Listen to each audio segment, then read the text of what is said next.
Kementerian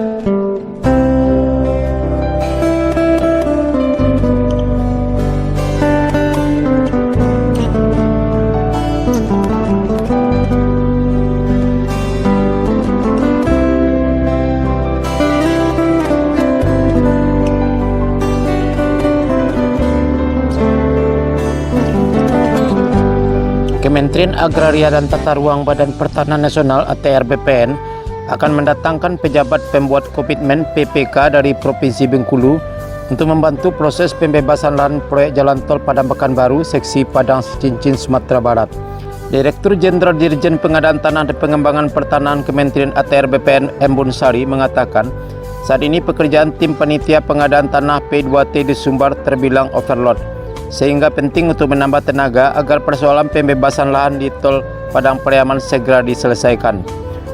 Untuk memelihara berkat-berkat itu butuh kehati-hatian, sementara yang ada saat ini sudah bekerja siang dan malam, overload kerjanya. Jadi kita akan tambah tenaga, dan untuk P2T itu kemungkinan dari BPN Padang, katanya usai rapat bersama Pemprov Sumbar, PT Utama Karya, BPK, Polri dan pihak lainnya di Padang beberapa waktu yang lalu. Apalagi saat ini ada 3 orang staf BPN yang memilih mundur untuk mengurus pembebasan lahan jalan tol. Artinya kita kekurangan petugas, padahal kita ingin pembebasan lahan jalan tol di wilayah Padang Pariaman segera tuntas, ujarnya. Diakuinya bahwa mundurnya 3 orang staf BPN itu karena merasa khawatir bakal terjerat persoalan hukum.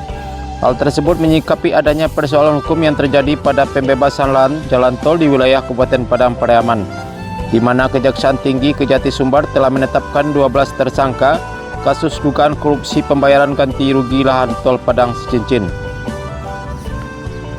Sementara itu, Inspektur Jenderal Irjen Kementerian ATR BPN Sun Raizal juga mengatakan persoalan yang tengah dihadapi dalam pembebasan lahan tol di Padang Pariaman sebenarnya hanya soal koordinasi saja. Dia mengatakan koordinasi yang tergabung dalam tim harus lebih baik lagi dan bisa memastikan mana data yang benar atau clear, serta mana data yang perlu dipastikan kembali, sehingga tidak ada persoalan hukum di kemudian hari. Saya melihat yang kurang satu sebenarnya, yaitu koordinasi saja. Jadi bisa dicek mana data yang benar, mana yang sesuai dengan aturan yang berlaku. Jadi mudah-mudahan target bulan Juli ini bisa benar-benar tercapai, harapnya. Dikatakannya kendati Sumbar terbilang berjalan lamban dan persoalan pembebasan lahan, sehingga pengerjaan pun jadi terganggu. Pemerintah pusat masih memberikan dukungan supaya kendala yang dihadapi segera diselesaikan. Kita upayakan bulan Juli ini pembebasan lahan seksi Padang Sicincin itu selesai. Cukup untuk Padang Sicincin itu dulu. Jadi mari sama-sama bekerja supaya koordinasi lebih cepat, tegasnya. Sun Raizal menegaskan untuk saat ini pemerintah memastikan proyek jalan tol di Sumbar tetap jalan dan lanjut. Jika tidak bisa terwujud bulan Juli ini, nanti kita akan evaluasi lagi dan lanjut lagi, sebut dia.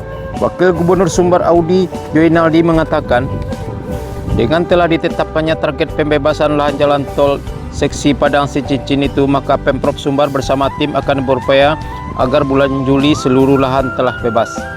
Dia berharap target yang telah ditetapkan kali ini bisa berjalan sesuai rencana, sehingga PT Utama Karya bisa melanjutkan pengerjaan pembangunan jalan tol di wilayah Kabupaten Padang Pariaman itu. Mengingat lahan jalan tol terus diupayakan untuk dibebaskan, Audi mengklaim pengerjaan di lokasi proyek hingga saat ini masih tetap berjalan. Saat ini proyek itu tidak terhenti, tetap terus jalan. Beban kerja mungkin agak sedikit berkurang, katanya.